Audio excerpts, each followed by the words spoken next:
Hello, everybody. Welcome to Tournament Tactics. Geek, you can take it from here. I'll let you lead the way. All right, what's going on, everyone?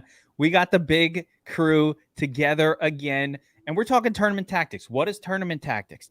NFL Week 7. We're looking at tournament strategies, ways to attack big GPPs on DraftKings and FanDuel. We're not trying to give you the obvious plays here.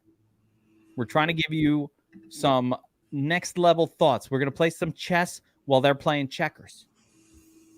Although I will say this. There was a time in my life when I got pretty into checkers, not chess. And it is a game of skill. Do not let people disparage the checkers. There is a serious skill set involved when you play checkers the correct way with the proper rules.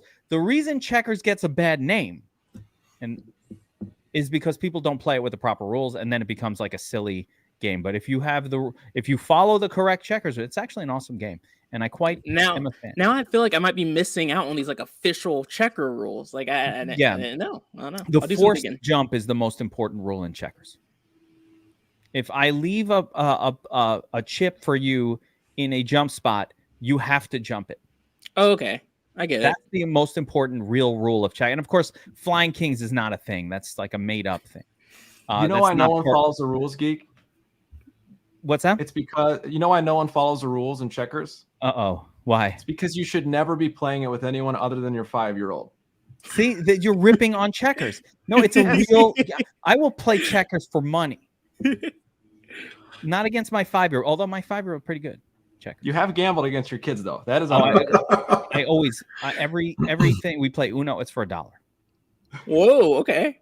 I teach my kids to play serious and to win. By the time they're 12, 13, 14, my kids are fucking card sharks. You should see my parenting daughter. Advice that I needed for whenever you should see my kid. Like, you should not let your kids win at games like this because they will not get good at them. And I'm not even kidding around. Like, my daughter is figuring out tricks for rummy where, like, you don't put your cards down right away. You do the old surprise whole deck. Oh, shit. The whole deck. I just hit a button on my computer. I ran away. But you do the surprise, drop the deck on the person, get the full points. You know what I'm saying? Like, stupid people put the cards down right away. Then if I got a king, I put it on your side. No. All 7 cards, one shot. Rummy. Anyway, we're talking football. NFL Week 7. I don't know where we're going, right? And we're trying to win some tournaments. We got the crew together. And first, before we even get into this upcoming week, I just want to say, I want to go back to last night's showdown, the Thursday night game. BobbyWow with the GOAT call says, Juwan Johnson, possible captain for the Nuts. Almost made me drink wine, Chianti, out of a turd hat from that bet. Like, I was like, oh, shit. There goes my turd hat. I don't want to ruin it. I make the Chianti Ingram call. I'm drinking Chianti all throughout the game. Vino. Not a wine drinker. It was nasty. I wish we had that picture that we could post right now that you posted on Twitter. That is like the happiest you'll ever see anybody. Oh, I can't believe he scored. I was so happy at that moment. It was awesome. I was legit happy. By the way, I don't normally post a smiling picture, but I was legit happy that my guy scored because we talked so much about Keontae Johnson. Of course, then the game went crazy, but this is what I wanted to say about that game. If loving Dalton is what you need to win a tournament, then I don't want to win a tournament. I don't want it. If I got a captain Andy Dalton to win a showdown, I'd rather not win the showdown. I'm going to give it up when those things occur. I'm just going to accept it. No win. What do you say? Even a sun shines on a dog's butt? The sun shines on a dog's ass every once in a while. There you go. Dalton has to have his day at some point. Yeah, every once in a while. That's okay. Sometimes you got to accept the law. Am I going to now change my approach to showdowns where I fade pocket passers at the captain position? No. Be consistent. And the lesson from it, for me, the lesson that I will convey on that is be consistent. Like, if you're doing something and you know it works, even if it didn't work today, if you chase what worked today, you're going to be chasing your tail every single week. I faded the chalk hit. Now I'm going to play the chalk misses. That's what that's what fucks with your head. Yep. But the way around it is to be consistent with your approach. I don't play. We talk about this on the Showdown breakdown. I say it every week. I go, I don't play pocket passers at captain on DraftKings. I don't care what you say, because I know that when I fade them over time, that will be a plus EV approach for me. And if I keep chasing it, that's going to ruin the plus EV nature of it, even if it misses every once in a while. So I will continue along the path that we have set out on. All right, let's get into NFL Week 7. And this is an interesting slate, guys, because there's really only one game that stands out from a high-scoring game perspective. Two. So let's get into those two games here. I'm just going to bring up DraftKings on screen so we can see the the game tiles and whatnot. But there's really only two games here on the slate that kind of stand out. And for me, the two games, one of them Seattle Chargers, and the other one is KC and San Francisco. So I kind of want to start by discussing those two games kind of rather than getting into too many other things. So I want to talk about these two games because let's talk about Seattle and the Chargers as a beginning point. Seattle has been this team that you want to target offenses against for most of the season, outside of last week when Kyler Murray and his horribleness brought down the play. Interestingly, on the Seattle side, the addition of Kenny Walker, I actually think means that it's not exclusively like a passing team now. They actually have a really, what I think, very good running back in there that they can lean on. So I don't really know how that kind of affects this idea of maybe like Lockett and Metcalf together in lineups, but I still am happy to play one of those two. And then on the flip side, it's hard to stack the Chargers when Keenan Allen plays. What do we know about Keenan Allen, Josiah? Is he playing this week? I thought I saw an update coming recently. Yeah, I feel like I've seen it, and I think he's questionable. He's still questionable. Daniel Popper, Chargers elect to play. But game time decision is the last thing I saw from Pro Football Talk. They have a bye next week, and there is some conventional thought that they might just let him chill and bring him back after the bye. A lot of teams do that when they're coming up on their bye. So maybe we might get another week. Palmer is already out, which if Allen is out, oh my God, lock, load, Mike Williams. Burns is nodding. You like Mike Williams here? Oh, yeah. If Keenan's out, yeah. Yeah, and Palmer's already out. And Palmer, it's an easy stack for me on this week. Yeah, I hope Keenan's out to allow us to do this because it makes it more comfortable. Of course, Austin Eckler is part of this game. So, Josiah, how do you see this game going down? Like between these two games, did I just identify the games that you think are also like? Are you in agreement that these are the ones to get down? You're taking all of our talking points. Yeah, like you just talked about the passing attack, which we obviously like from the history. But then the sneaky way to play this game is to attack the running game. Like if Kenneth Walker could totally slow this game down, where it's not going to be as back and forth as possible. And he's so cheap on DraftKings where it makes complete sense. But yeah, like you totally took our talking points. And also Eckler from like the running attack as well. Like this is a game that you want to attack from a lot of different angles. BobbyWow, what are you thinking? Yeah, I mean, totally agree with Josiah. There's a couple other ones that I would love to talk about eventually. I know we will. But yeah, no, I think you're right on. This game is attackable from all angles. The one spot I don't love is Geno Smith. I don't love Geno Smith. I think you'll see him up on the chalkboard way too high in my opinion, but I do like the game overall. There we go. Now, the other game that I'm excited to build around, and I just actually did the Wise Guy show with Cuz, and it is our build all your bets around this bet game. So you don't want to ignore that. That's worked every week. Last week it was the Bills. We love the Bills to cover and use in parlays with other bets that you liked. This week it's the Chiefs. The Chiefs are about to tear shit off against an injury depleted San Francisco defense. San Francisco adds Christian McCaffrey. I don't even know how to deal with that part of this equation. I mean, that just happened like 10 minutes ago. So I'm not even, my brain is still processing how that will affect this game. But I find it hard to believe. I mean, McCaffrey's in Carolina. He's still hanging by you, Josiah. So that was originally I was like, okay, they just made this late Thursday night. No way Christian's going to travel quickly and go all the way to San Francisco and get ready for those games. But he talked to Matt Rule last night and he was like, hey, I would love to talk to the team, say goodbye to everybody. But not Matt Rule, but he texted the coach and he was like, hey, actually, I'm not going to be able to make it because I'm already on my flight to San Francisco. They flew his ass out quickly, right? Yeah, there we go. That's not abnormal, but it does make me think like, hey, they might use him a little bit more than I originally thought they would. I think they'll use him. I think running backs can come in and they know, like Lats Murray was like signed and he played the next day. It's not hard for a running back to play the running back role. The passing game work will be a little trickier, I think, but coming out and being a running back on a running play, this guy's been doing it for a while. He'll play, which is good. I think it's a good thing for us, and it's a good thing for this game and the high-scoring nature. I will not play Christian McCaffrey this week.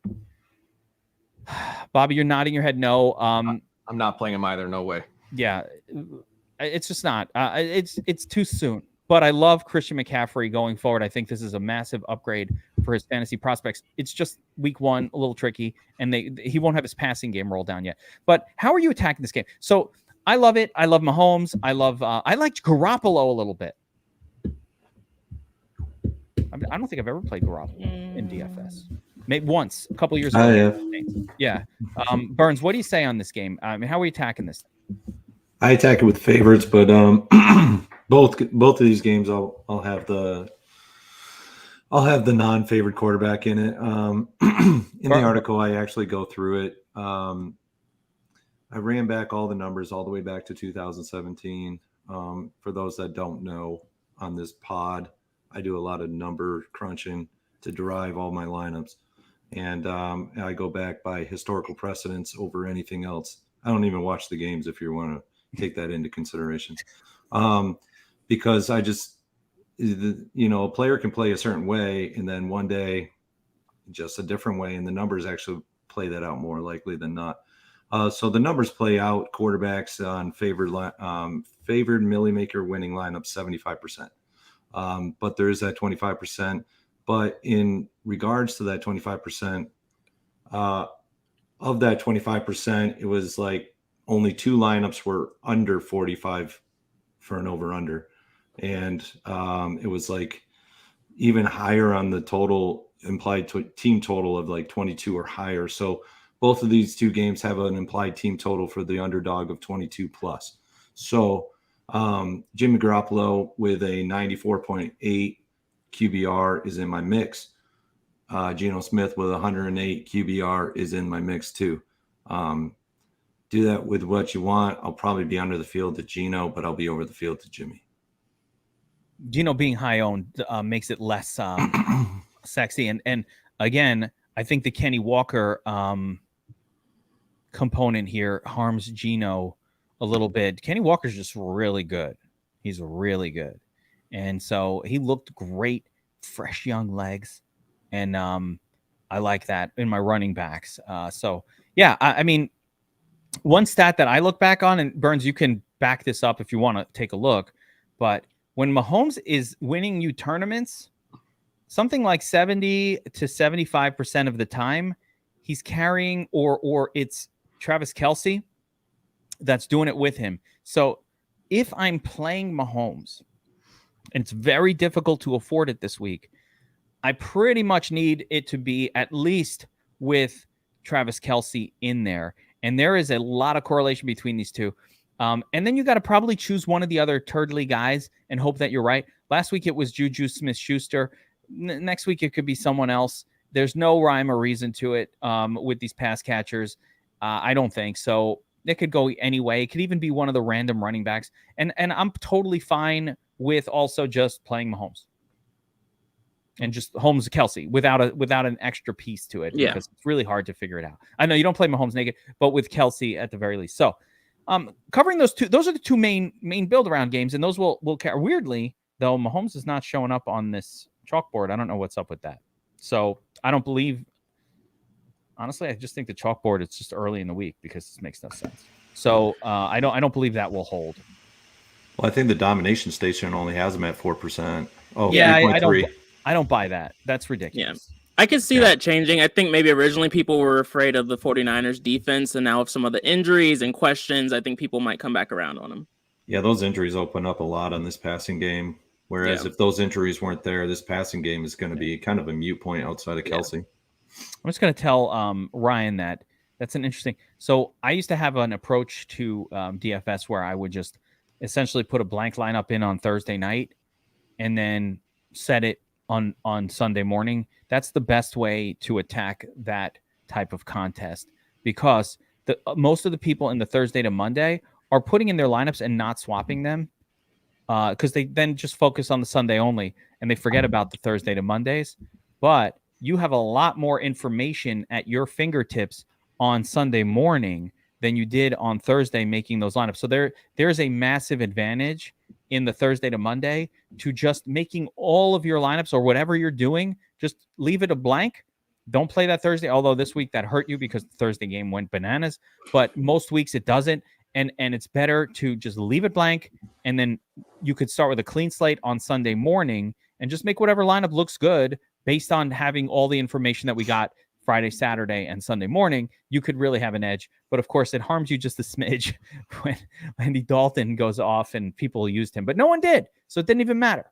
Even in that contest, no one used Dalton. All right. So back to it. And I'm going to pull up the chalkboard here a little bit. And there are some other quarterbacks here that are popping off. But there's a couple games that I kind of want to ask you guys about. And one of them is the Dak Prescott situation. I want to kind of go around the room here. Yeah. Dak Prescott, a heavy favorite, right? Coming off an injury. It's a little scary to play. Literally his throwing hand. Not good, right? It's a little scary. He's coming off injury. Don't love playing guys off injury, Josiah. I don't like it. There it is. I put in my cheat sheet. I was like, are we really playing Dak coming off a thumb injury on his throwing hand? Like, that sounds ridiculous. And ultimately, I came to the conclusion. I don't care about Dak. I don't care about his injury. I care about attacking the Lions. They are that bad. I'm playing anyone against the Lions. He could have one hand, and I would still play him. So, ultimately, I'm still playing Dak. Going to pair him with CeeDee Lamb and a little bit of Gallup. But it is scary and worrisome. I mean, BobbyWow, same thought. You're nodding your head. So I'm in agreement with Josiah. It hurts, but I think he's definitely worth playing this week. I'll have some shares. Burns, any thoughts on Dak, favored quarterback at home? Oh, I like him this week. He'll be in my player pool. I don't know if I'll get to field ownership on him though, but it's not looking that high. It's looking 5%. You're getting 5%. Well, you're gonna get there. So like for me, I had to go back and forth. My first thought was, no, I'm not playing Dak off injury, right? That was the first. But Josiah, that's what brought me around. Was like, wait a second, they're playing the Lions. The Lions are a defense and offense. I like it when the Lions are at home. That's my favorite situation. Yep. But even on the road, because it's a dome, it feels the same. Lions can't even tell they're on the road when they're in that Cowboys, enclosure. Feels like it feels like a fancy version of their house, and like a little fancier version, but it's indoors. You get the whole same feeling going on, and the reality is, the odds makers are not worried about Dak coming off an injury.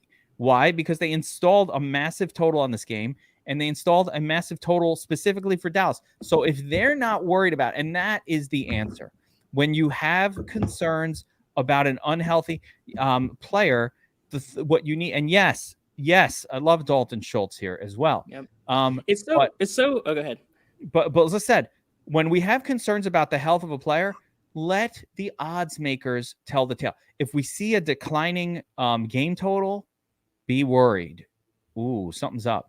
There are people out there. One of the greatest things that we can do as prognosticators, as DFS enthusiasts, as people who are trying to make money by wagering on sports, is to believe that we're probably not as informed as like the general totality of money. Like somebody else is more informed than we are. And if they start pushing a number down on a player, you better damn well believe that that player's hurt and somebody knows it.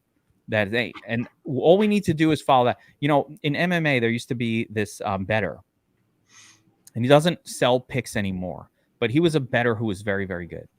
And at one point he was selling, this guy was out there, it was like $1,000 a month for his subscription.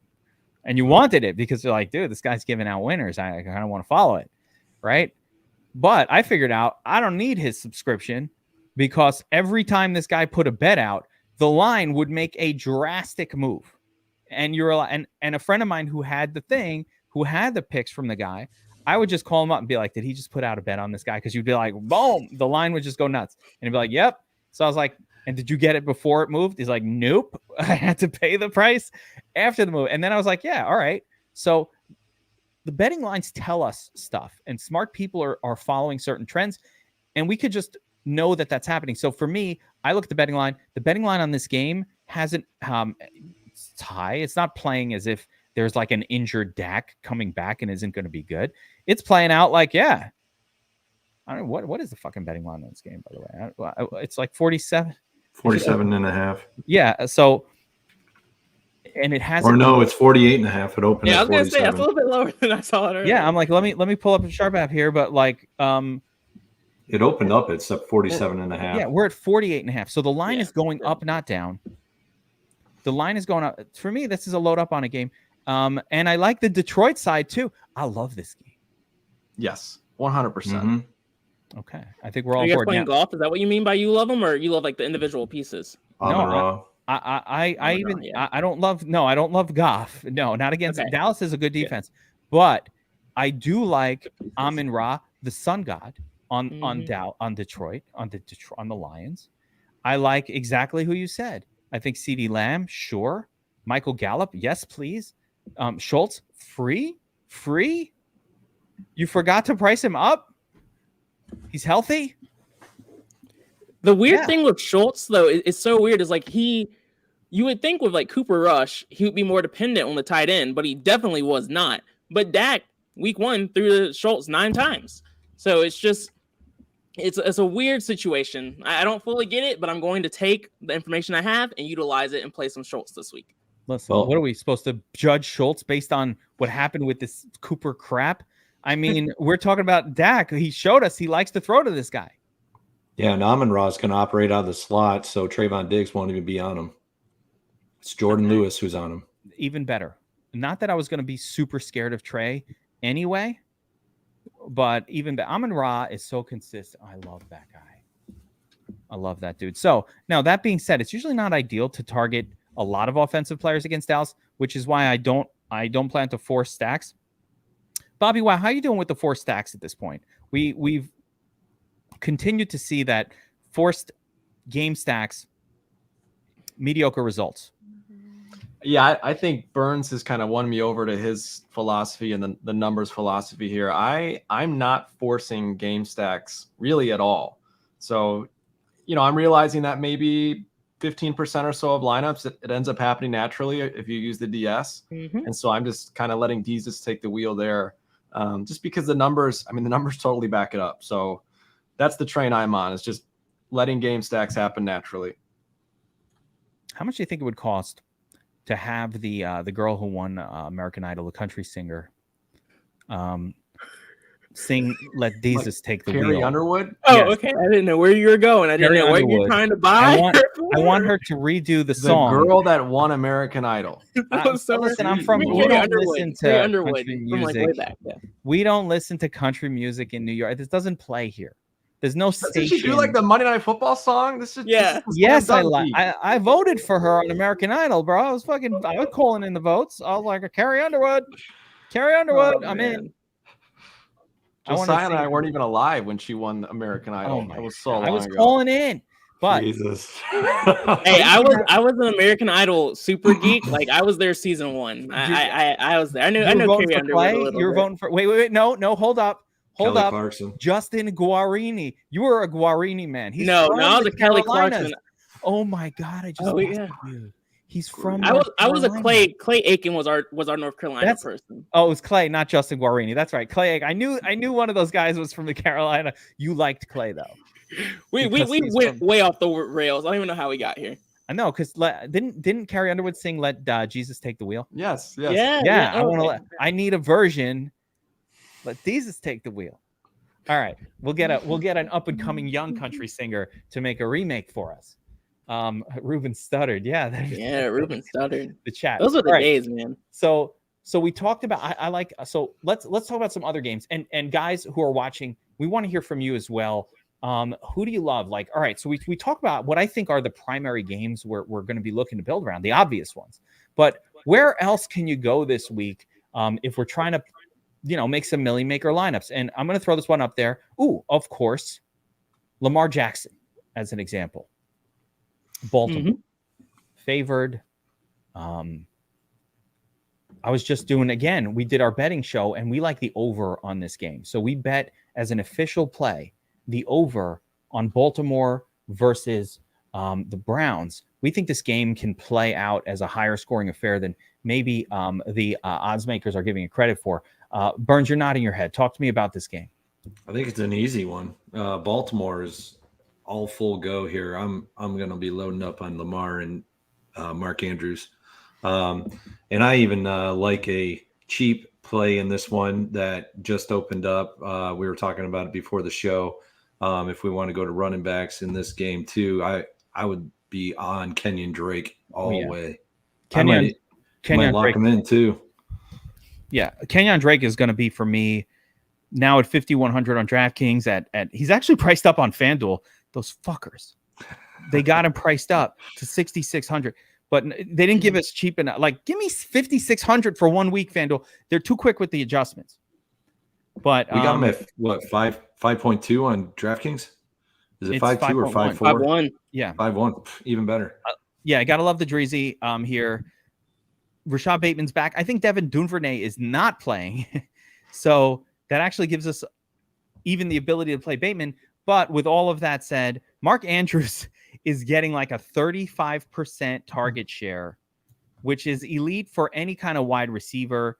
You got to play Lamar and Andrews, no? Yep. Mm-hmm. Yeah, and Andrews might even go out like to 40% plus here in this one. So that's crazy usage. Insane. What I wrote in my notes for this game and for Lamar was basically, listen, Lamar is a volatile quarterback. And he's much more volatile than he's given credit for, in the sense that he's just as likely to get you sub 20 fantasy points as he is to get you over 35. Like he's very volatile and rarely in between. He's very volatile that way. And I actually think he's more of a 3 max, what I call a hybrid play, than he is like somebody I would ever want to use in cash. I think you're probably safer just going to Mahomes in cash. Mahomes is really likely to get you 25 as a floor. Where Jackson sometimes gets you the 16, like he goes low on this floor, and Kenyon Drake can take it away, but you never know when he's going to go off for 40 plus. And if you didn't have him that week, you didn't win anything. So you almost have to play Lamar almost every single week, regardless of the situation. I think this is a particularly good situation, so I'm on it. But I like him at home too. At home. Yeah, he's one of a kind, right? I mean, you don't have Jalen Hurts on the slate. You don't have Josh Allen. You don't have Josh Allen. You don't have Justin Fields. So, like, to me, did you you slid that in there so smooth? That was not it. There's no Mitch Trubisky on this slate either. Do we have to talk about that? But in all seriousness, though, like it makes so much sense. His upside is so much higher than anybody else. He's not even projected as the top owned, which is surprising to me. And his salary isn't ludicrous. So I'm with you guys. I love Lamar to Andrews this week. I will be well overweight. I think these ownerships are ludicrous. What I'm seeing on the chalkboard right now is actually crazy, and I cannot accept it. This is just bananas. I'm sorry, but Drake London, one of the higher owned players on what the hell is going on? I'm having a hard time. Let's wait till Saturday. He has been. It's crazy. He has been one of the higher owned guys. Really popular. What are and he's you been bad. Like he's had some bad games. Why would you play Drake London chalk? We need Don't do Atomic Fish to get on StatMuse and check out Lamar Jackson with Mark Andrews at home. But it's not even that. By the way, if you want a real and Fish, check this number out. Lamar Jackson, when they're more than a 4 or 5 point favorite. Yeah. This dude's averaging something like high 20s in games where the team is favored significantly. He plays worse in close games, but in blowouts, especially, this guy puts up 30 plus. So I like it when they're favored. I like Lamar. I think you got to play Lamar at low ownership, no question.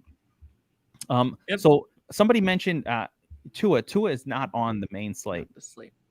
That is a night game. I love Tua, but that is not on the main slate. Some other quarterbacks. So where are you guys going? So let me get a little sneaky now. I think we talked about, for all intents and purposes, the obvious games of the week and the obvious QB plays.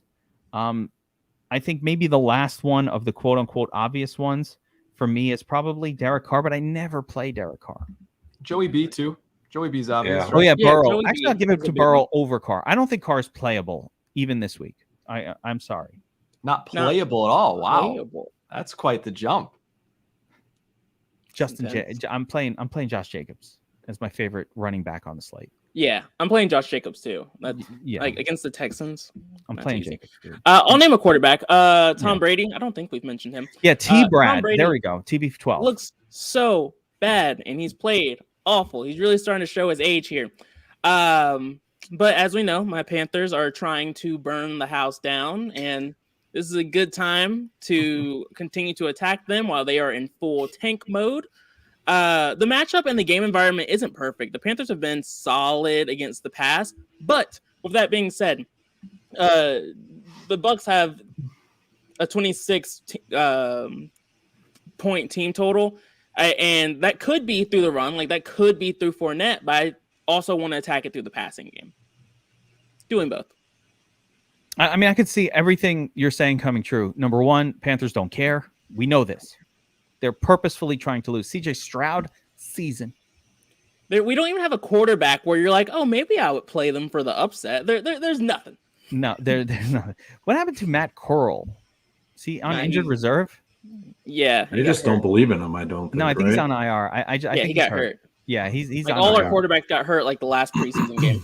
Such a waste. And Sam Baker's Darnold hurt. next week. I mean, it is I so can't bad wait, over there. man. So how about and I like, yeah, I mean, Kevin Borer is probably on point. You know, Josh Jacobs chalk week is probably going to be, a bust, but I don't care. It's too good of a spot. Like I can't help it. It's too good of a spot. So, all right, let's look at the rest of the, so yeah, I'm down with Tom Brady. Joe Burrow, I'm with it. You know what the problem was, Joe Burrow, BobbyWow? And this is my issue with him. Yep. Yeah, man, you know, Atlanta really slows the game down. Like they really slow it down. So I just did that. Oh, That yeah. was slow They motion. bleed clock, man. Oh, Yeah, they it's do. brutal. I just spoke in slow motion. We're just going to ignore that happened. Like no one's going to be like, dude, that was a fucking great way to display a team slowing a game down. Well, last week was such in a slow motion. last If week we was paused every time you did something great, we would never get through any of these podcasts. Dude, okay? I just want acknowledgement of It was I awesome. spend a lot of time before the show thinking these things through. And then It I'm was on like, I point. can't wait till BobbyWow sees this my face when I talk about Oh. how the Falcons slow the game down, and I say it in slow motion, and everybody's just like, yeah, no, totally. Like we're just gonna ignore that it happened. No, it will be acknowledged. It's like people stopping getting too excited after Usain Bolt gets 50 gold medals, right? It's That's like the 49th medal. It's like, okay, awesome. Like that's here we great, go but- again. You're saying Yeah. the witticisms are expected at this point. All right, that's fair. I don't know. It was just a prime matchup game last week against New Orleans at home. It was basically homecoming for him and Jamar. It was like perfectly set up for that And explosion. you can't run on the Saints. That's a bonus. They're going to produce extra throwing. If only Tyler Boyd also put up 25 DK points, it would have been. Don't include Tyler Boyd in your stats. I would be going to New Orleans and San Diego right now. Do not include Boyd in your stacks anymore. Well, I did find out something about single entry and King of the Beach stuff. Won't share it here, seeing this is a public one, but yeah. Don't share with the comp. Tyler Boyd. So I looked at what happened with Boyd last week. If I ever needed to know not to play him anymore.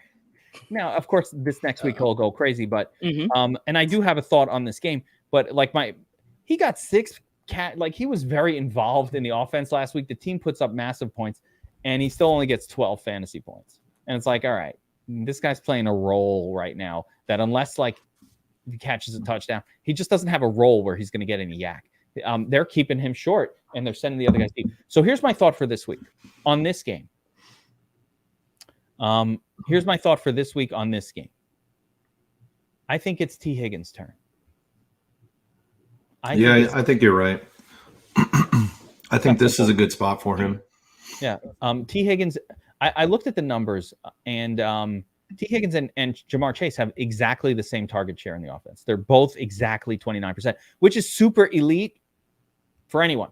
There's 2 super elite target percentage guys. We have to pay a lot more for Chase. Chase got the hip issue, right? Little Q tag action going on, where now Higgins is maybe the healthier. Plus, Jamar Chase coming off the monster game. What happens? Defensive coordinator, they're watching the tape. They're like, oh, this is the guy we need to deal with. Send a safety over top. Keep him on Chase's side. This guy's burning people. So the ebb and flow, the natural pendulum of NFL, right? All the DFS people, we're just reading game logs, right? And we're like, oh, Jamar Chase had a big game. Finally, let's go back to him this week. I think it's T. Higgins' time. So that's my only little twist on this game. And also just like beware of any games against the Falcons because they slow the game down. It's slow. They run the football a lot. I don't like it.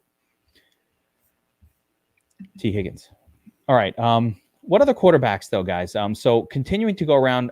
You have someone sneaky for me, Josiah? Yeah, I gave you Brady, but I'll give you one. That wasn't that sneaky. I'll give you one more sneaky play that I'm not playing. Does that count for anything? That's very sneaky. That's so sneaky. It's too sneaky. Yeah, then someone else can go then.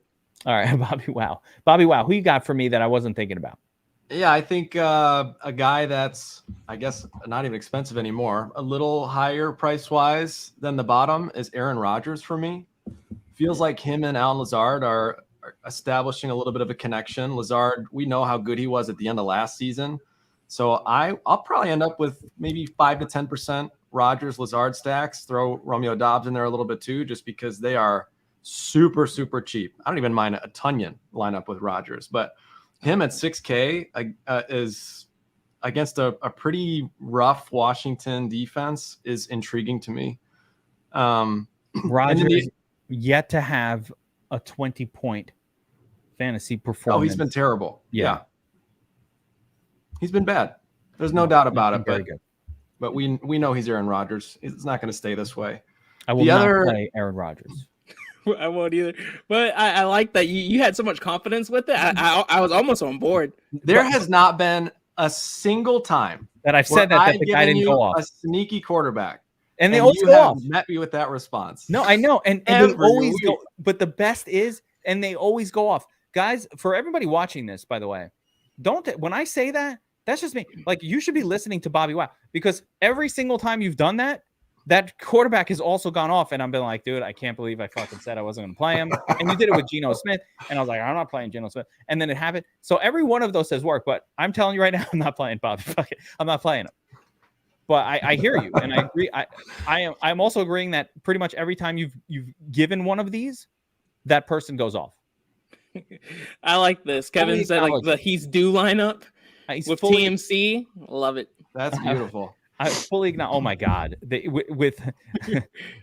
Oh my god! No. If that bring back one off, that would just be beautiful. I wouldn't even be mad. I love it. Both the guys that are due, yeah, like they're gonna be due forever. I like. Let me give you 2 quick names too. Okay, dang it. Heineke is one of them. Yep. That's what I'm talking about. Burns was like, "I support you, Bobby." Wow, now he's disgusted. He's like, "Ew." It's more of an homage. I love what Bobby brings to. I love what he brings to the table every week, but I can't do Heineke. I can't do it. And that makes sense. Who's the other one? Burns. Heineke was your other one, BobbyWow? Heineke was one of them, and then It's so ugly. But Davis Mills has my interest peaked a little tiny bit. I thought he was going to take Mon. I thought you were going to say Jacoby Brissett, man. That's the guy that I like that I'm not playing. I can't say Danny Dimes because I say him every week. So I can't do Brisket, man. Brisket's not good. You guys have been on him like a little bit the last few weeks. This week I'm on him though a little bit. I'm so on him I'm not playing him. He's like my 7th quarterback that I wish I could play. The only reason why I recommend people at least consider playing him is just the Ravens defense is that bad as well. Yeah, they just rate awfully against. He's just a really well done Brisket for me. I would rather just play Amari Cooper. You'll get all of the Brisket production out of Amari Cooper. You don't need Jacoby because he only throws to one guy. So you play Amari and Njoku, and you've got all of his production right, or one or the other, and you're getting like 50% of what he's doing anyway. So, Burns, you got anything? Yeah, I got a couple. Pointing to anyone? I got a couple. Is their but name Zach Wilson? No.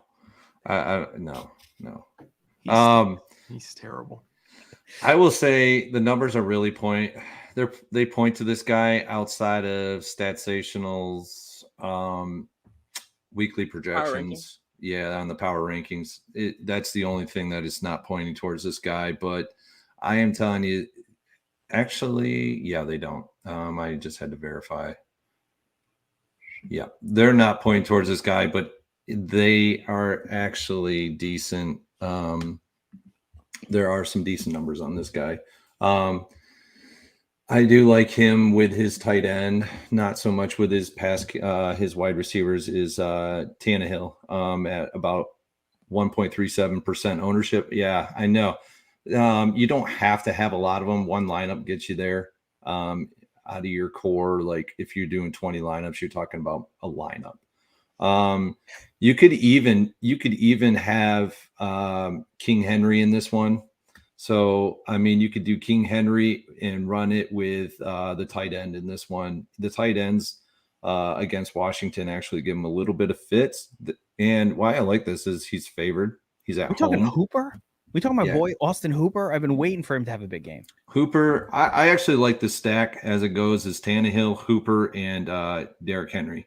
I don't really like Woods in this game. I don't like any of the other pass catchers in this game. Just those two. Don't get me wrong. This is an ugly stack. This is an ugly play.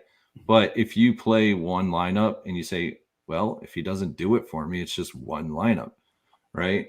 The other guy is he's coming off of a okay performance.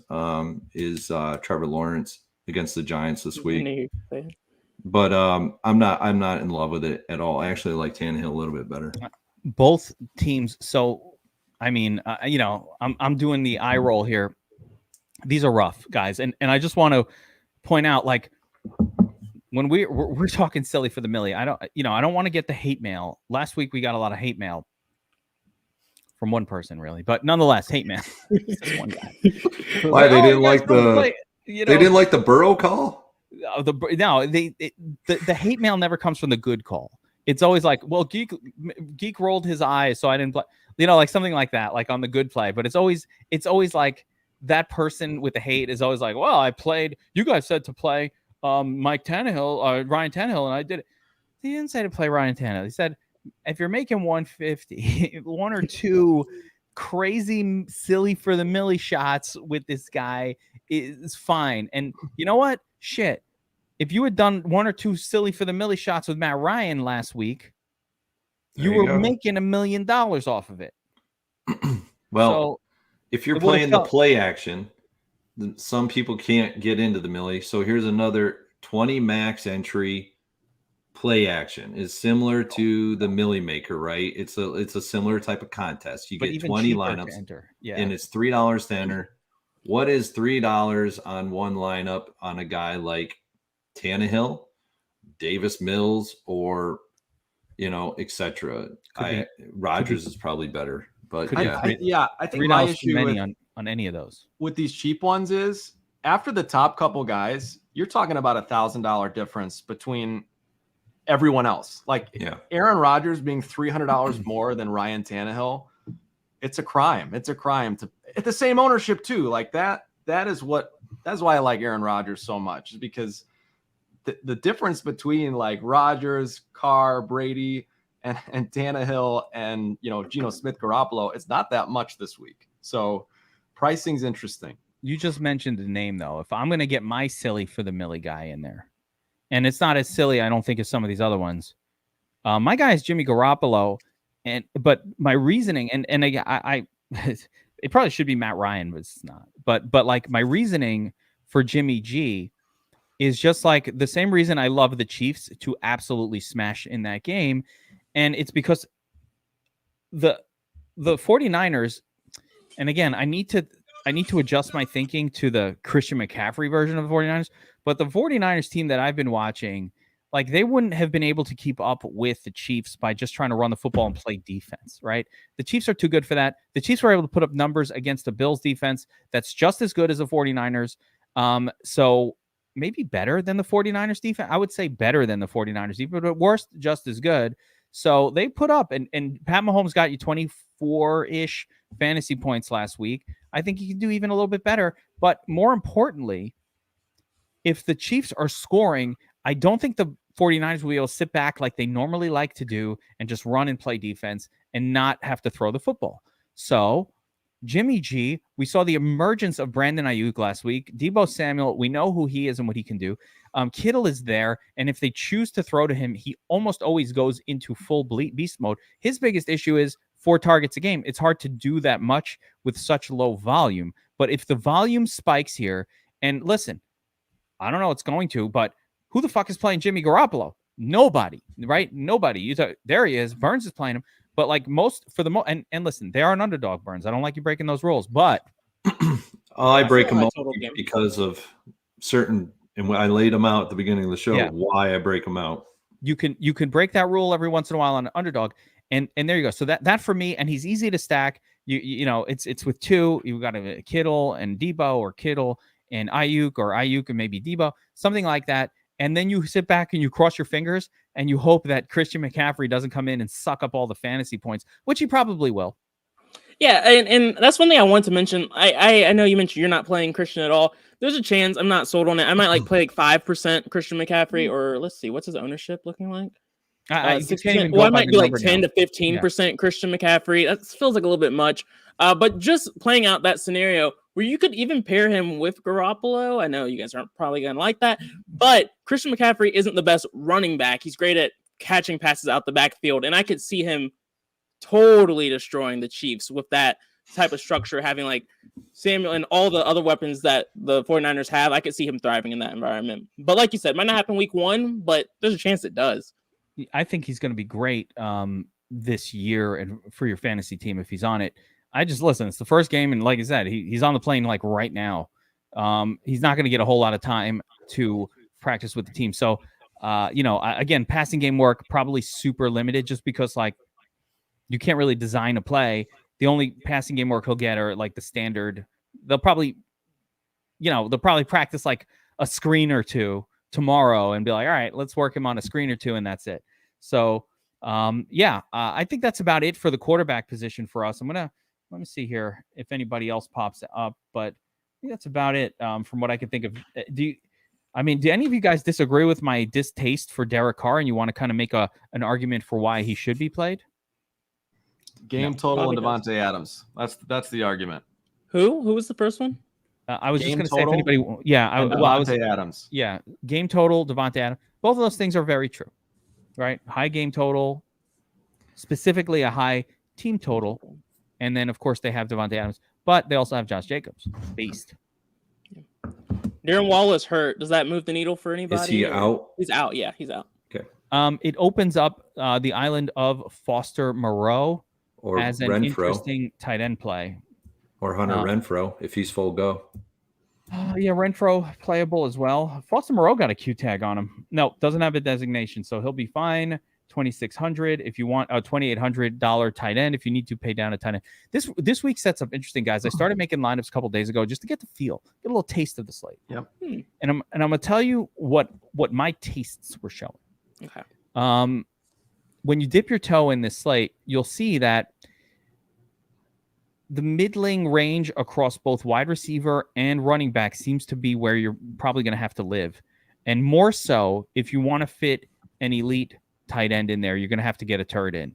But like I found that if I want to use any of the quarterbacks that look good, the Lamar, the Mahomes, the Herbert, or even Dak, then what ends up happening is because there isn't like a 4K comfortable wide receiver that you're like, ooh, we found a value guy. Like I don't really find anybody there. I think the cheapest guy that I kind of like is probably Gallup at 5K. And then there's a couple of sub 5K guys that I don't mind playing, but I definitely don't want to have a lot of them. You know, I'm talking about your standard Zay Jones, Marquez Valdez Scantling types that you don't feel good about them. Yeah, and there's nothing below it. So because of the lack of value, and there's not a like value. Well, now with Kenyon Drake, maybe it changes things. But Kenyon Drake, that value running back, gives us a little bit more leeway, I would say. Another $5,100 player that I think is a reasonable second running back. But like for the most part, I had a hard time fitting an elite tight end in there if I tried to get any running back above like the Josh Jacobs price. So I was kind of sticking with that is my most expensive, that $6,500 level at running back. Put Kenny Walker in there, put Breece in there, Breece Hall, put now Kenyon Drake in there. And that kind of leaves you in the zone of playing all these 6K wide receivers, and they look good. So that's kind of how I've seen it. But I want to go around, get your overview on like how lineup construction has gone for you so far, and like how are you seeing? Are you finding this middling approach? You think that's going to be the chalk, Josiah? Yeah, I think it will be for sure. Because I think everyone wants to pay up at quarterback and pay up at tight end. I think that's going to be the go-to route. And like you mentioned, like Kenyon Drake, Kenneth Walker, Breece Hall probably falls in there a little bit as well. There's quite a few like mid-range running back options that we can utilize pretty easily. And then I think wide receivers where it gets a little bit tougher. But I think that's the easiest way to build this week and the way I'll be building as well. Bobby, I'm not trying to break the mold as much this week as a lot of the crew here is. No, I never try to. I mean, listen, with this tournament tactics, we're trying to talk about, things that we can get away from, like the most obvious plays, and how we can leverage a little bit. So, understand what the approach is here. We're trying to take down tournaments, big GPPs, and looking at different approaches for how to get that going. If we're going to play our chalkiest quarterback wide receiver stacks, we need to find differentiation somewhere else. But I'm just throwing one of these together, and you'll see the minute you throw like a Mark Andrews in there or a Kelsey in there with Mahomes, you're just out of money really quick. Like, take a look at this. You kind of go Kelsey, Mahomes, Kelsey with a cheap defense and two sort of chalky running backs, and then you're down under 4K. I mean, it's like under 5K left. You can't. It's very, very difficult to work this angle this specific week with a pay up luxury tight end. That's why I think we do need to be able to find like both Mahomes and Kelsey and Lamar Jackson and Andrews, luxury tight ends, high price quarterback. You need a supreme value play to make it work, or you just can't do it. And you have to say, listen, I can't make lineups that look good. If I have to play 3 sub 5K wide receivers on a team, it's probably not winning. Yeah, I agree. I think that's part of why I like some of these cheaper stacks. Like, again, going back to the Aaron Rodgers stack, he's 6K. That's 2K cheaper than Lamar. And his number one target, Allen Lazard, who I think has a legit ceiling, is only 6K. So that's the contrarian approach in my mind, is getting middling at quarterback, finding a stack option that doesn't break the bank, and then paying up at a position like running back where if Travis Kelce's in your lineup, he's going to kill you, and doesn't get a ceiling game. He's going to kill you. And to me, his price being the same as like Austin Eckler, his price being more expensive than guys like Saquon and Fournette, it just feels like he's actually the riskier option, even as the most popular. So that's kind of where I'm at from a contrarian perspective. Take a look at this.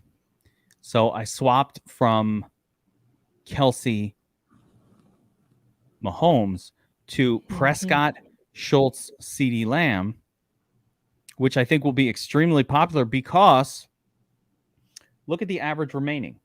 Now I've got 6K left to work with. So with this sort of chalky start, Jacobs, Walker, Prescott, we throw Kenyon Drake down at the bottom. here. And now I've got I'm hanging out in the zone that I really love for the last couple of wide receivers. And there are so many. So we said it's T. Higgins season. Okay. You want to play Godwin? You want to play Cooper? All right.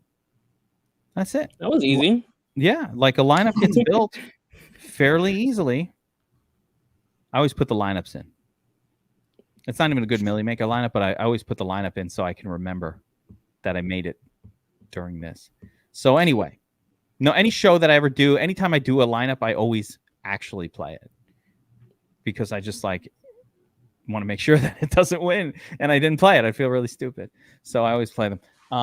So man, I like the way it looks with Dak at the helm. I got to be honest with you, and Schultz at the tight end because it's such a more attractive start. But let's talk a little bit about wide receivers, guys. And I'll bring up the chalkboard, but like I said, I'm having a hard time. One thing I want to talk about, Geek, right quick, and I think you're right, but I think part of the reason why guys and you mentioned it, the reason why Dak and these cheaper quarterbacks are more popular, like Carr, is because Lamar and Patrick are so expensive and the tight ends are so expensive that it's just so hard for everyone to do it that less people are going to end up doing it. So It's kind of weird how that ends up working out, but it happens. Yeah, no question. All right, let's talk a little bit of the wide receiver position and just let's just each give a couple of studs we like. I'm showing on the screen here who are going to be the popular ones, and I think you could probably, these ownerships will change between now and Sunday. Yeah, these projections will change, so I don't want to go too hard off of them, but if Tyler Lockett is going to be 20%, he's underpriced for the role, but he's going to be 20% owned, and he's got a Q tag on him. I'm probably rather play Metcalf. I just rather not chase the chalkier guys. But I want to hear from you guys around the table, and same thing with Lamb. I love Lamb, but he might only be. Yeah. Where's Gallup? He's not that different of a play than CeeDee Lamb for $5K and save a lot, and I could probably save a lot of ownership. I'll probably play Gallup over Lamb.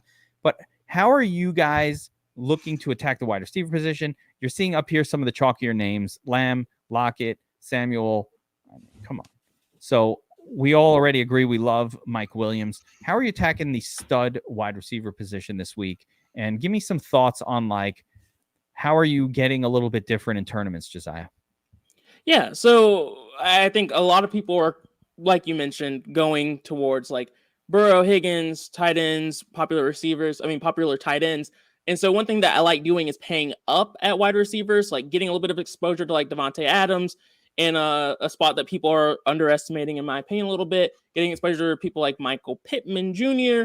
It's another spot I like a good bit. And then the popular play that I like at receiver is Jamar Chase. I know we were pretty heavy on Higgins a good bit, but I still like Chase, even Chase with the hip injury against the Falcons. I think Higgins is the interesting tournament pivot. Yeah, the pivot. Yeah, yeah. Chase is still great. Again, don't get me wrong, I love Chase, but And I won't mention Amon-Ra. I know you guys probably love him too. We've liked him really the whole season. Love the Sun God. BobbyWow, how are you attacking the stud level of wide receiver this week? Yeah, I think for me, I'm trying to pay up at one running back spot this week. I think there's some smash spots even on DraftKings. Mm-hmm. And so I think Devontae Adams is fine. He's probably more of a Carr guy for me specifically. Same with Jamar Chase and Joe Burrow. I think Pittman at 6% is really, really interesting. I think that's a great spot for him. And so it feels like a really good bounce back for Michael Pittman. Not a bounce back. Last week he was on fire. I think that trend continues. We mentioned the situation in Los Angeles with Mike Williams if Keenan Allen's out. I love that play. I personally think Mike Evans is a Brady only at this point. Mm-hmm. I really do. He is so touchdown dependent that to me, I'd much rather, as bad as he's been, I'd much rather have Chris Godwin as a one-off in my lineups for $600 cheaper than Mike Evans. So I'm finding myself with a lot of Chris Godwin as well.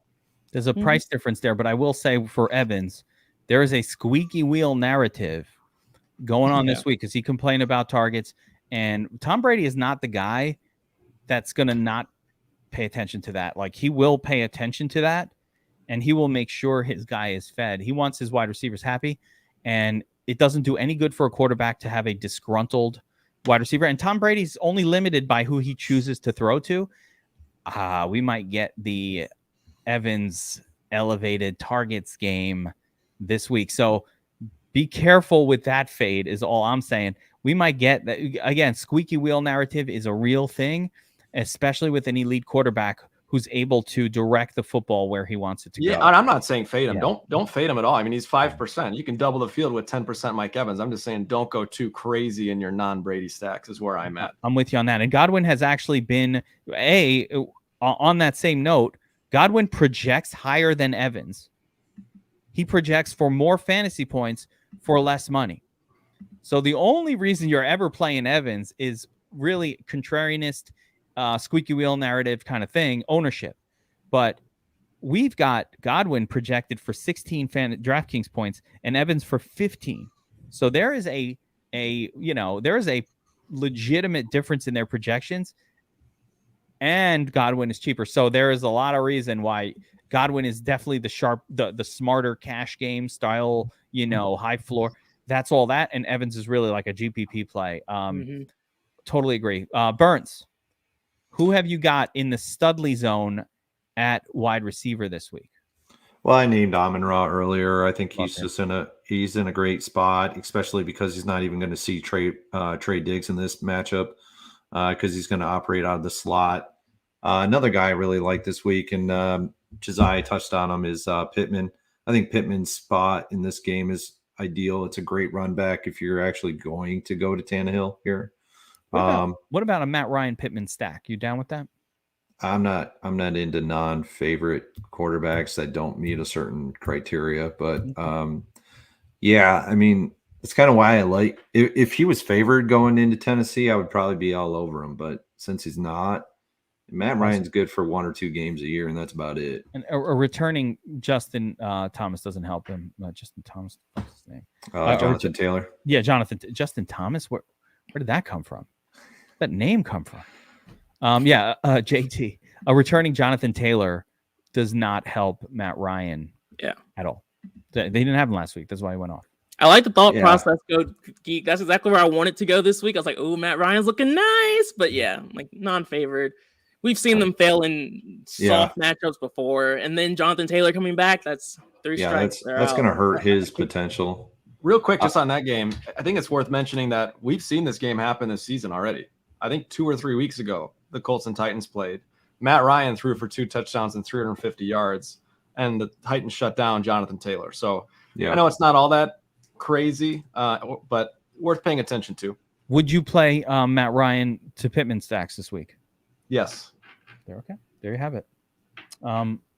I mean, it's a cheap stack if you take into consideration that Ryan's in the 5K range, But it's not this game could go way under the radar, and it's already starting to show on our projections for the ownership. I mean, it's going way under the radar. Let me see what Henry's at. I mean, he could be way low owned too. So yeah, he's at 12.94% currently.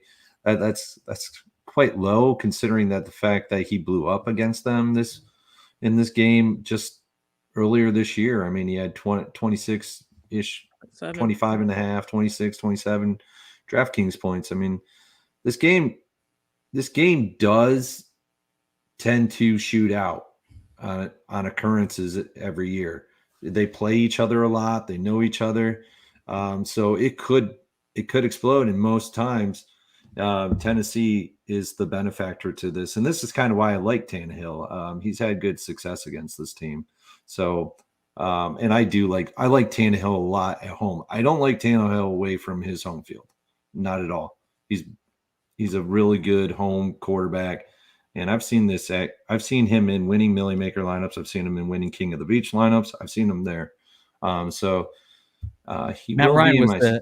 Ryan was the chalk the week that when I went to the Millie Maker, when I was at the King of the Beach. Yeah. It was Matt Ryan chalk week. They were playing the Bucks.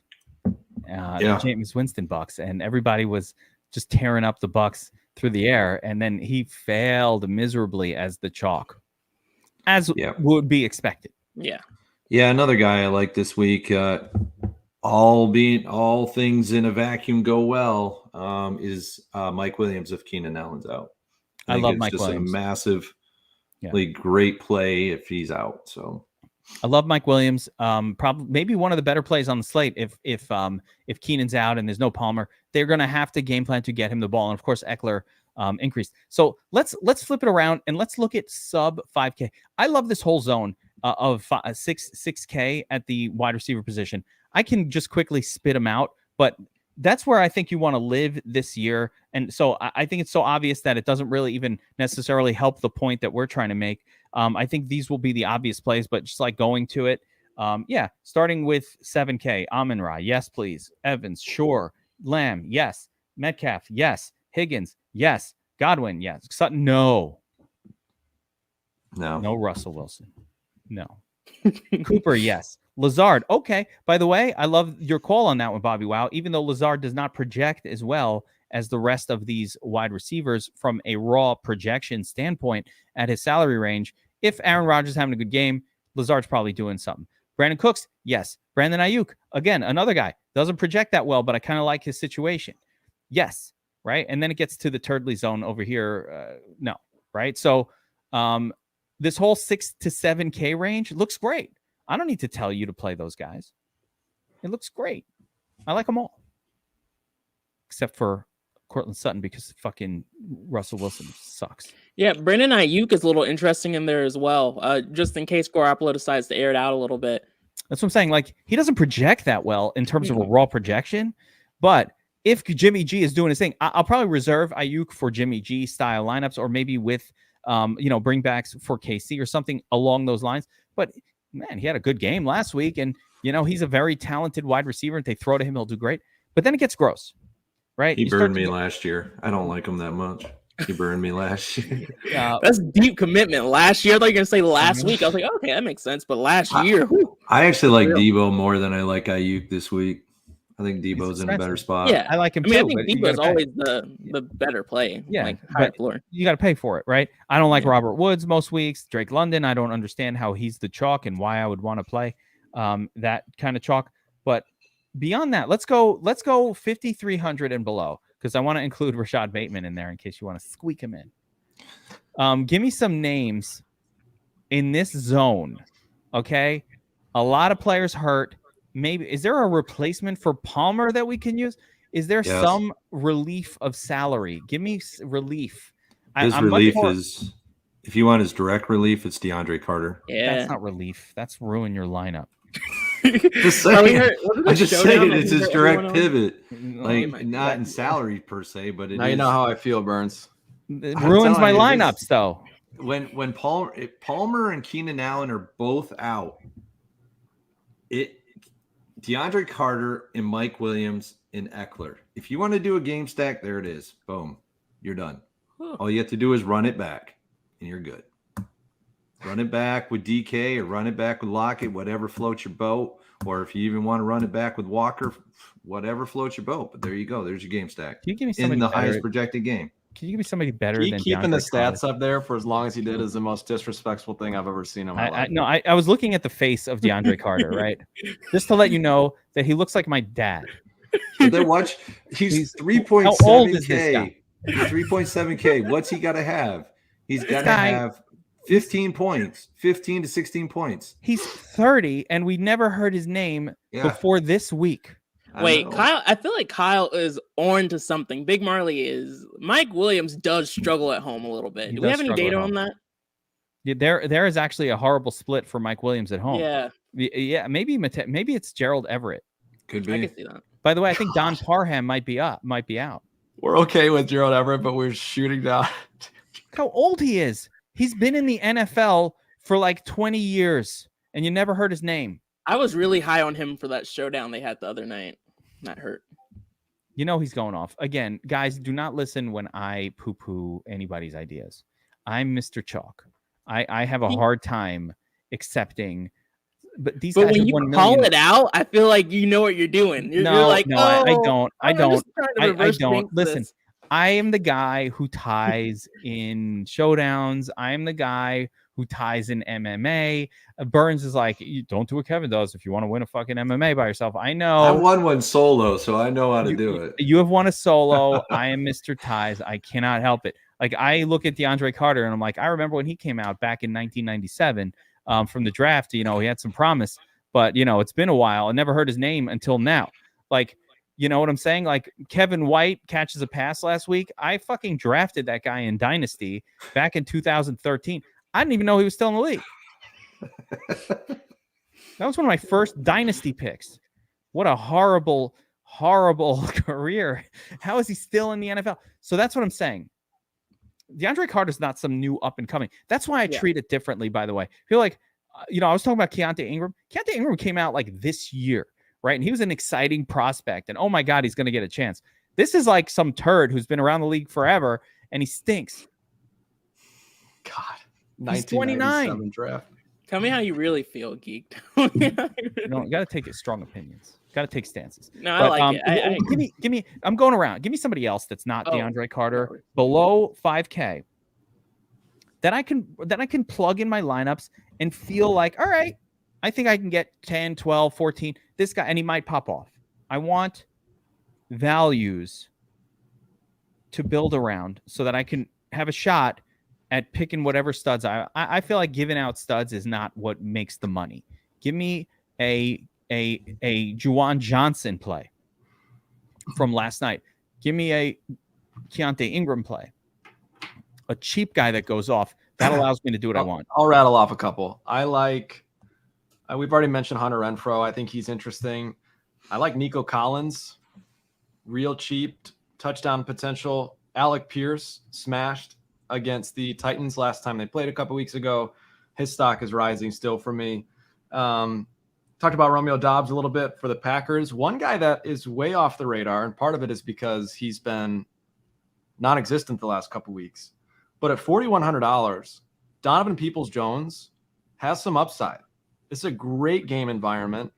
He's insanely cheap, and we've seen ceiling games out of him this season, I think. So he's probably the most interesting under the radar guy for me right now. He's been getting targets too. And yeah, you're right. He's really been forgotten. But at 4,100, I'm actually not upset if he gets me an 11 or a 9 or a 12. I lied about the ceiling game, but yeah, he's getting targets. This is the one. I didn't like the first one you said. I know. That's why I Nico went past Collins. fast. I didn't love that one. But I do like this one quite a bit. And I'm not saying I don't like it. I'm just saying like Collins was definitely not on my radar, and I probably don't, I don't know. Let me see here. Yeah, okay. All right. I could see it too. I don't like to poo-poo anything that you guys say because these are, sharp plays and they tend to work out. But I really like the Donovan Peoples-Jones because I already like that game to have elevated targets, elevated scoring. I bet it to the over already. And I don't normally bet overs and unders. That's not something where I feel like the market is usually very wrong on. So I rarely bet those. But, if we play to the over here, I like it. I like the play. I like Donovan. DPJ, add it to my sheet. He makes the sheet, BobbyWow. Fucking credit BobbyWow. Hashtag. What do you do in an essay when you have to credit somebody else? Is like that little number. You cite it. Cite. Yeah, I'll be citing BobbyWow for that play. Josiah, give me some players 5,200 or below on draft. Everyone's like, why don't you talk about FanDuel? The players are the same on two sites. Yeah, I mean, I know we already talked about a lot of these guys, but like Michael Gallup with Dak, I think that's a great pairing. Love that. I like Dobbs, Aaron Rodgers. I almost sent BobbyWow a little text message. I was like, oh man, I kind of like this Aaron Rodgers call, but I don't know if I can actually jump on it because they're 3-3 right now.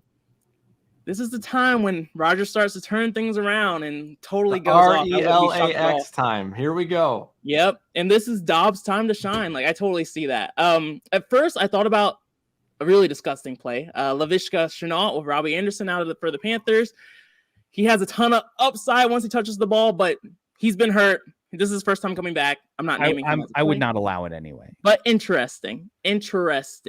Not Laviska. The first 4 guys I named are the real ones, but interesting. No Laviska. I disallow that from this Just conversation. Interesting. Who's throwing it to him? You know, all he needs is the ball in his hand once. That's it. Just as long as he gets it, he's good. But just someone keep an eye on for the future. That's all I'm saying. Just keep an eye on him. Just keep an eye on him. That dude wasn't a thing in Jacksonville, and he's not going to turn into a thing in Carolina. Wait. Is anyone a thing in Jacksonville? No. Besides James Robinson, I love that guy. No. ATN. You know what happened this past week in all my dynasty leagues? All of a sudden, I got like a slew. By the way, if you want to talk about something predictive for a big week, you want to know that ETN's having a big week this week. I have a lot of shares of Travis Etienne in Dynasty. And in almost every league, I got low ball offers for him this week. And I'm like, so then I did some investigating. I'm like, what are people seeing that they're trying to buy low? They're trying to fool me. When you start to get offers in your Dynasty league, understand, everybody who makes you a trade offer is generally your enemy, and they're trying to fuck you over, right? So once you know that, then I start to use that as a hint. I'm like, oh, okay, wait a minute. Here's one offer. All right, let me sit on that. And then I start getting like 3 or 4, and they're sneaky offers. They're like, oh, it's not even like, it's like, and you give me in other, they're sneaky, like designed to make it seem like they don't really want him. They'll just take him along with another piece. Like people are very sneaky in these dynasty leagues. But then I do some investigating, and like ETN's usage has been going up each week. His production is going up.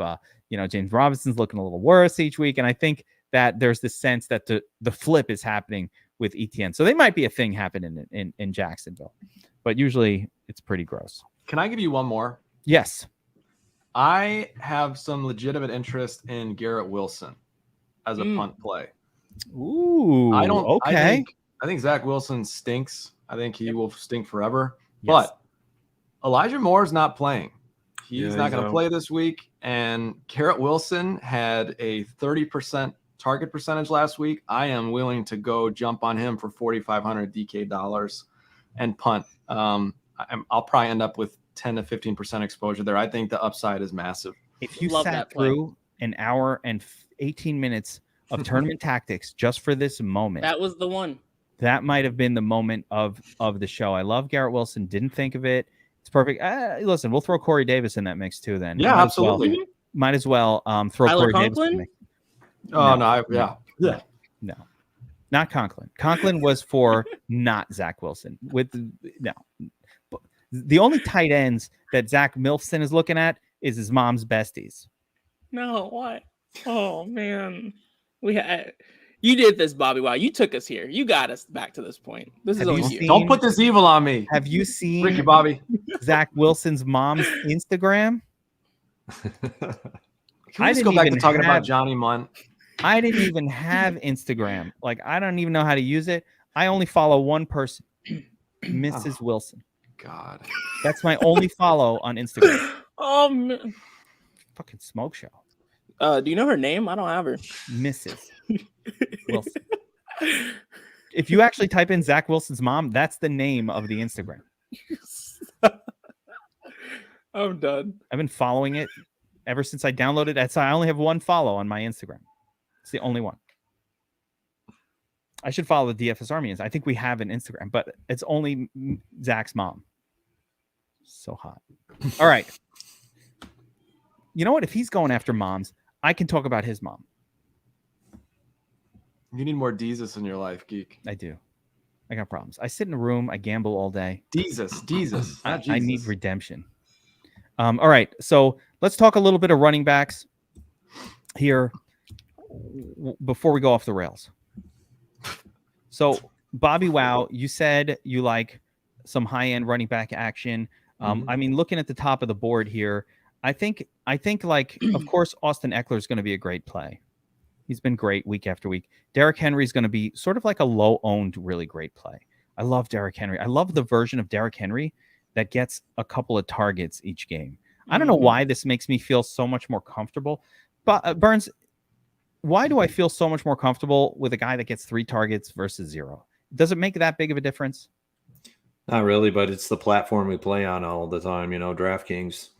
We're gravitating towards the CMCs and the Ecklers because of the platform. If it's like FanDuel, we're not so much gravitating towards them as much as we would. Yeah, it just is what it is. I don't, and you guys already know that I don't play the Browns running backs, right? You know, I've that's my thing. I don't even mention them on the show anymore. I haven't since week 2. You can mention them. You know what?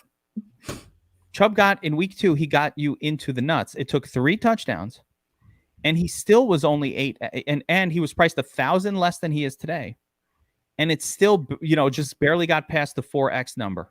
Yeah, you're so right about that. It's just hard. Yeah. Like great, but you're going to price Nick Chubb at 8K. Again, I got hate mail for it, but I don't care. You're going to price Nick Chubb at 8K. He needs 8, 16, 24, 32 fantasy points. And with no passing game work, that requires at least 2 touchdowns and a bonus 100 yards. And that just gets you there. Needs the 3rd touchdown.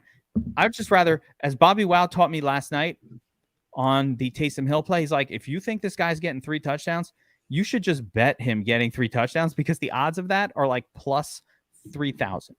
So you might as well just bet $100 and make $3,000. Yeah, we knew he needed 2 to end up in the nuts, and he only got 1. He only got 1. Fine. I should do a hate mail stream. I love that idea. By the way, you know what? That's a good idea. You need an angry tweet segment or whatever. I delete them because I'm like, fuck this guy, but I will keep them. You know, I would watch that for hours. Yeah, that would actually be hilarious. You're right. I know people do it, and but it hurts me. It hurts my feelings. Yeah. All right. So let's talk about some other high end running backs on the slate here. Saquon Barkley, I think there's so many good ones here, but I don't know if you got to pay. So here's my thought on this. Please. Saquon, Henry, Eckler, all great. Fournette, sure, fine. Yes. The only thing I've got against them is I think you're getting just as many touches and just as much upside down here. Yep. And that's really the only whinge I have about that group. It's like, yeah, but you know what? Who else is getting 20 touches and 5 targets? Josh Jacobs for 1,000 less. Breece Hall going to get you 20 touches at 6,200, and Kenny Walker is going to get you 20 touches, 3 targets for 5,800. Yep. So my only whinge about the whole upper level, and I love them all, is just I will get the same amount of volume at 6K with these other guys. And by the way, these other guys are going to be 7K like when you blink your eyes. I almost think you want to take advantage of it while you can, because it's not going to be long before Kenny Walker, before definitely Josh Jacobs. Josh Jacobs do you know that FanDuel priced Josh Jacobs up in the stratosphere with all the other studs? It's crazy. It's not. They move quickly on their salaries. Used to be DraftKings for a bruising with Josh Jacobs and with Geno Smith. Jacobs chalk too dangerous. You're saying if you would have asked me at the beginning of the season about how excited I was for Josh Jacobs, I couldn't have stayed on the show. I was at a 0. It's crazy, but he's been so good. You're right, but it just feels like this dream is going to turn into reality really soon here. Or could this be the week. Or he has a new coach, a new offensive philosophy. They're feeding him. I just want to point out the volume numbers. Yes. 5 He's earned their respect. 6 targets, 5 targets, 6 targets. 21, 28, 13. I don't disagree. He's a phenomenal play. He's been so good. And it's the best matchup on the board for running backs. Literally. They can't tackle. It's a very good situation. I'm not telling you to fade him at all. I'm not fading him. It's impossible to get off him, I feel like. Yeah. I'm just saying at some point here, we are going to witness the end of the road for guys like Jacobs. I actually want to go around the room. I asked Sensational about this on the show I do with him, the game plan. But I want to go around the room with this and get your opinion on it. So my thought with Josh Jacobs, because I agree with you, like it's scary to chalk up Josh Jacobs. But because of the salary differential between FanDuel and DraftKings, what I figured out was, why don't I just play him on DraftKings and just full fade that shit on FanDuel? And then I'll allow my happiness of him failing to exist on FanDuel, where people will play him. They don't care. Like it's not like the ownership is that affected by the fact that he's crazy expensive over there. They're going to play him there. So it's not like that different of ownership, to be quite honest, even though the salaries are crazy different. So I was just kind of like, maybe I'll just fade him on FanDuel, and that way I get a little best of both worlds. You're like me. That's the secret to success, in my opinion, is at least for my personality, I need to find an emotional hedge. Yeah. That is the perfect hedge. It's like the Taysom thing last night. I love that idea. Yeah, it gets rid of the FOMO. I'm not worried about it now because fuck it. I'm playing him on DraftKings and over on FanDuel, I haven't played him all. Oh, he failed? All right. My FanDuel lineups are looking good. I didn't play him. I love it. Burns, what do you think about that approach? I like it. He's way too expensive when running FanDuel. Or he's too cheap because if he does what he did the last 2 weeks, he's fucking priced great.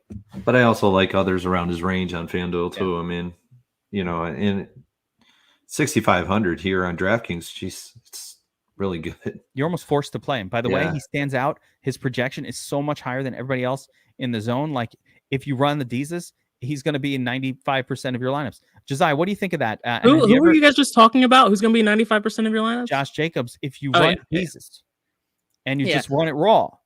I mean, the price difference between FanDuel and DraftKings is different on quite a few of the running backs. Like even Leonard Fournette, Saquon has a pretty big gap. Like it's pretty wide across the board. Pretty much the way that I'm operating is I plan on playing like Kenneth Walker, Kenyon Drake, Josh Jacobs. That's gonna be like and Saquon Barkley and Leonard Fournette. That's gonna be like my top 5 core. Then I'll have exposure to other running backs that I like a little bit lower, like Christian McCaffrey, Henry, a little bit of JT, and just kind of do it that way. I think I'll end up being slightly above the field. We'll see how ownership plays out. I'll end up being slightly above the field on the cheaper running backs, and then I'll have a little bit of leverage on the high-end spend-up running backs. Yeah, Burns, to me, I want to go back to your play on Wilson here because actually Mateo mentioned something interesting. Burns, do you have information on? I don't know if we can determine this. Yes, he's correct. Patrick Surtain will be on. You think it's going to be on Wilson and not Corey Davis? And to what reasoning is that? What is your proof that it would go that way instead of the other way? Give me one sec. Surtain is 68% on the right side corner, and he is 32% on the left side corner, and Garrett Wilson operates on the left side of the field. So then it should be it's opposite of what you think it is. So Garrett Wilson is the left side wide receiver, Surtain's the right side corner. So it's kind of opposite. You got to think like this and this, you know what I mean? Maybe the spot then, it's actually a better play on Davis. That's what I'm wondering. That's what I'm wondering. Yeah. Okay. All right. Good call, Mateo. Good call, Burns. And we'll see if it plays out though. You never know. You never fully commit. No, I mean Wilson could be a really good play. It could be under the radar one. So. Yeah, but Surtain could stop him if they're on him. But they're not going to shadow. Surtain's just going to play where he plays, and if Wilson's on that side, then maybe those targets. Zach Wilson can't tell when somebody's covered anyway. He's throwing there. He doesn't know. Yeah, he's looking at the ladies in the stands. He's distracted. It was coming. He's to distracted. Me, Burns, I'm curious about what you think. To me, this feels like I'm going to get shot down. I really like the running back and the flex this week. I think it opens up so much on DraftKings just because I want to pay up in one spot so I can pay down in 2 of these spots, the Kenneth Walkers, the Kenyon Drakes, and then pay up. Let's have a full discussion about Kenyon Drake real quick. Oh, I like this. I love Kenyon Drake. He's written up in the article this week. I can't go away from this matchup. Cleveland is pitiful against running backs. Yep. And he, without any J.K. Dobbins in there, the carries are going to have to go somewhere unless Lamar is vulturing everything. And that is the only way this fails. Lamar will vulture. Yes. There's no doubt about that. How much is the other factor? Don't know. And also, I will not be playing them together. That's for sure. No, you're right. Dead on. Probably avoid them together. Like keeping in mind, even after last week, and that was a big game for Kenyon Drake. Like he broke some runs, and that was awesome. And like he was just running free the whole game. But they didn't throw to him much. They continue to not throw to the running back very frequently on that team, and that will not change. The way Lamar Jackson plays, he's not throwing to the running back. Let's get it through your head. It's not going to happen. Right? It's not happening. They don't do it because Lamar Jackson, when another quarterback is checking down to the running back, he is running with the football. Josiah, what do you think about this? Yeah, I mean, I agree with what everyone else is saying. Yeah. I think it's the correct approach. I'm right here with everybody else. Yeah, and I like Kenyon. I like Kenyon Drake. I just want to say this, but I don't love him. Like he's not cheap, and he's not so much cheaper than Kenny Walker or Breece Hall or that whole crew, to where like I feel like, oh my God, I got to take this value. He's fine, but I'm not saving that much. Is my issue. I will answer Bobby's question though. I do like it, Bobby. I do like going into the flex with your running backs. It just depends on how much percentage in the flex you want them. But I do like it this week. It's probably something that could go lower owned in tournaments this week, where most people are looking at the wide receivers and trying to get value there. Just to add on to this kind of turd running back conversation, I would not be surprised if you start hearing names like Deonta Foreman and Chuba Hubbard. I think just to get out ahead of it, do not touch those guys. Yeah. Please. The Buccaneers have a fantastic rush defense. Like, it's not even worth it. And also, the other thing is both of those running backs are probably going to be in a 50-50 split. Yes. They use both of them pretty evenly. And then long term, I like Hightower, though. I hate Chuba. I hate Chuba so bad. Chuba's terrible. I like Donta Foreman. Who's Hightower? Yeah, Dante Foreman. That's what I'm thinking. Foreman was drafted right after DeAndre Carter in 97. I was on my season-long team. Like, I'll pick up Hightower. Who the fuck is Hightower? Wait, wasn't Hightower the running back from Washington that one year? Yeah, I think his name is Dante, though. See, fucking all the Dantes you're getting confused with the Dantes. Yeah, Deonta Foreman was a third-round draft pick by Houston. Dynasty teaches me everything. By the Oilers, I think. It was so long ago. He went... No, it was not that long ago. He's in his 5th year. He tears his Achilles. Is his 6th year? He tears his Achilles, right? And an Achilles tear is a career ender. A lot of the time, unless you're James Robinson, you just come right back. But for a lot of players, it's a career ender, or it's a. So I've actually looked at this up. Doctors say it's a 2+ year recovery. So he had enough time to really actually get healthy. He's in year 6 now. So like all of that is past him. But yeah, Donta Foreman looked pretty good filling in for Henry last year. And I think he is the Chuba Hubbard stinks. So but as far as this week goes, don't touch them. Yeah, neither of them. I love that. I think that's a good note to end this breakdown on. Stay the hell away from Donta Foreman this week, guys. I already got the question 3 or 4 times. Should we target this guy? I don't care how cheap. I love cheap running backs more than anyone. It's literally. I got another one that might actually be in the mix this week, if you want it. Yeah, I always want. I think a lot of the ownership in this Dallas game is going to go 2 ways. It's going to go to 3. It's going to go to Schultz. It's going to go to CeeDee Lamb and Gallup. But I think the benefactor that is actually going under the radar in this game, and it is one that could explode in this game. Forget Zeke. Forget Zeke Elliott. It's Tony Pollard in this game. Here's why I say this. Detroit is 31st versus pass catching running backs. Tony Pollard is a pass catching running back. When Dak is in there, he looks to Pollard when Pollard's in there. It is a connection that's always been there between the two, more so than Zeke Elliott. It is a Pollard week this week. I'm telling you right now. If it fails, I'll take it, but whatever. I'll be on Pollard, and at 3% ownership, you put him in 10% of your lineups. And if he scores with 5.7K, if he goes at 20, you've already made value, and you can thank me later. That is such a perfect tournament tactics pivot. No one's going to own him. No one will play him. Everybody will be on Walker. He's at the same price as Walker is right. And he's right there with Breece Hall, and he's right there with these other guys. And all the running backs are priced around 6K. And Tony Pollard is in a 2-man sort of rotation at the position where you can get, other guys at that price who aren't sharing touches.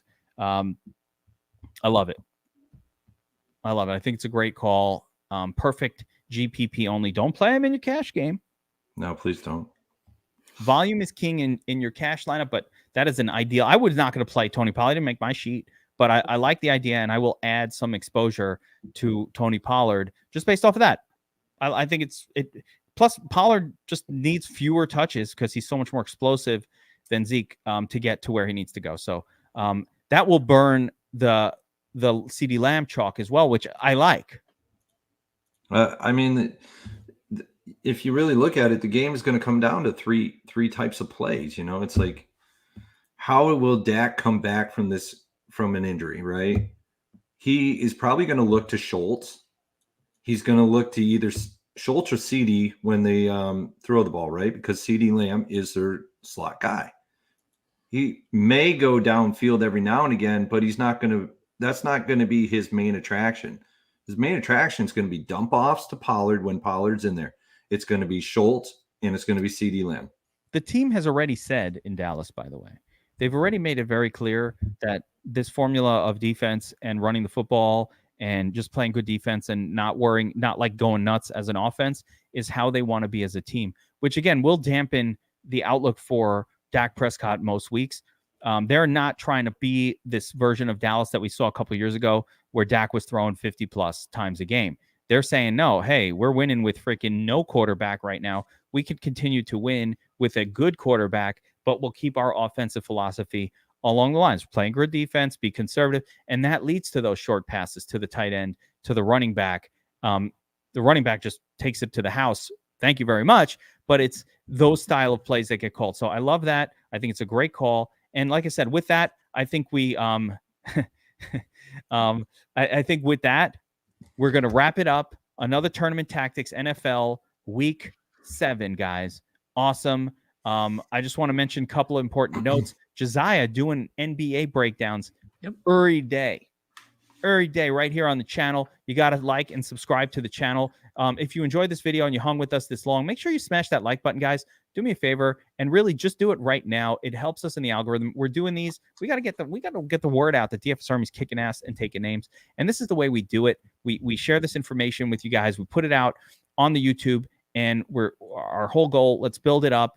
And let's build it up together. So we really appreciate you. Smash the like button, subscribe to the channel, and share the video if you like it. Tell your friends, whatever you got to do. And of course, if you're not signed up at DFS Army, the rest of this week we've got the tip-off promo code going in celebration of the start of NBA. If you want to get into DFS Army, you want to let Jesus take the wheel. I'm not going to sing it. I was thinking about it, but I don't actually know the word. We don't have country music in New York. It's not here. It doesn't exist here. It's not like I don't turn to the station. There isn't a station. So, but if you want to see what we have to offer, we're killing it already. NBA. We already took down 2 tournaments. It's freaking 3 days into NBA. I mean, really? Josiah, you're pivot crushing it. The other night, my man says, load up on, leverage on, I think it was Harden. Harden goes crazy. Hey, it's good times over in NBA. I'm telling you. We have the Tournament Strategy Show at 12 p.m. Monday through Friday. And then we also have the Pre-Lock Show, which is our most important show where I tell you guys exactly what I'm doing on the slate and then also give you advice on your own pivots later on right before lock as well. So I definitely recommend everyone sign up and we can make some more money on this. And one more note, as NBA is starting in a minute, I will slap a lineup together as soon as this ends. But one more note on that. If you're in DFS Army and you're watching this, and you're not in our Discord, you're not actually in DFS Army. I get a lot of that. If you haven't joined the Discord, you are not participating in what we do in DFS Army. You're just using our tools, which is cool, but know that 70% of what we have going on is happening in our Discord. We're talking about these games. We're breaking shit out. We're dropping player names. You're hearing last night what I dropped in Discord. I dropped a little note. I said, I think tonight that who the hell was that wide receiver guy? WR3, Rasheen, whatever. Shaheed. I was like, Rashid Shaheed is going to be Traquan Smith. Like, he's doing that. He's going to be that WR4 that no one's heard of, catching a bomb. What does he do the first play of the fucking game? Rashid Shaheed, touchdown. How good was that call, BobbyWow? Of course, everybody made it, and he didn't even make the nuts for other reasons, but it was fantastic. It was a good call. My man's calling out Jawan J. I do got to give one plug though before we roll. I got to give a plug to the DFS Army NHL boys. Chop, Sean, RK, they roll. I use their stuff, and I placed top 5 in multiple DraftKings NHL's contests, I think earlier this week. So literally never watched a hockey game, Burns, and he's taken top five spots. They are kicking ass. By the way, they kick so much ass. We are independently tracked, and we're top 2 or 3 in every single category. There's a site that tracks your projection accuracy, your cheat sheets. Hey, my cheat sheet made it top 2, I think, for football for the season so far. And those guys kill it. They're like number 1, and they have multiple years in a row of being the number 1 analysts for NHL in terms of their calls and the accuracy of them, according to I think it's called a site Daily Overlay, which actually ranks this stuff. We're killing it. So I mean, look at the fucking independent audits, so to speak. Like, we are crushing. And the big difference between DFS Army, and everybody in DFS Army knows this already, the big difference between DFS Army and other sites, I'm not going to name the other sites, doesn't matter, is those sites, they have staffers and they post their big wins all the time. I see it. Okay, great. Yeah, I'm telling you, I was looking at what new sport haven't I done yet. NHL, I can't believe I haven't done it yet. But NHL is probably going to take over after I'm done with NFL for the season. As your favorite? Probably because it's so analytically based. You got your stacks of high society in there with, you can do a 4-3 line, you can do a 5-2 line. I just love it. It's a lot of like baseball, but I it's build the that same style. By the way, we're working the Dom station. We're reworking the stacking. It's not very good for NHL right now. It's been neglected, but we have a new one that mirrors our MLB, and we crush MLB with the system. So we're going to rebuild the Dom station to mirror MLB because it's just such a better system. And I've just sort of neglected hockey because it's always during basketball season. And I'm like, oh, we got to add these features. So hockey's gotten like not the best treatment. So we will make up for that. I'm going to take a run at that FFWHC. There you go. Read the Daniel. There was a book 7 years ago by this dude who just became like an NHL pro because he was I have it on Audible. And guess who his mentor was? Beep, beep. I'm a Jeep. Beep, I'm a Jeep. That's right. Yeah, yeah, you read that book. I have the book here, the hard copy. Me too. Anyway, that'll do it for this one. I love that book. It was a really good read. Oh, it was. That'll do it for this one. Good luck this week, everybody. We love you. Sign up at DFS Army. Promo code TIPOFF, 20% off. And we will see you all next time, next week, same time, same station. Like, subscribe. Tournament Tactics. Deuces, everyone.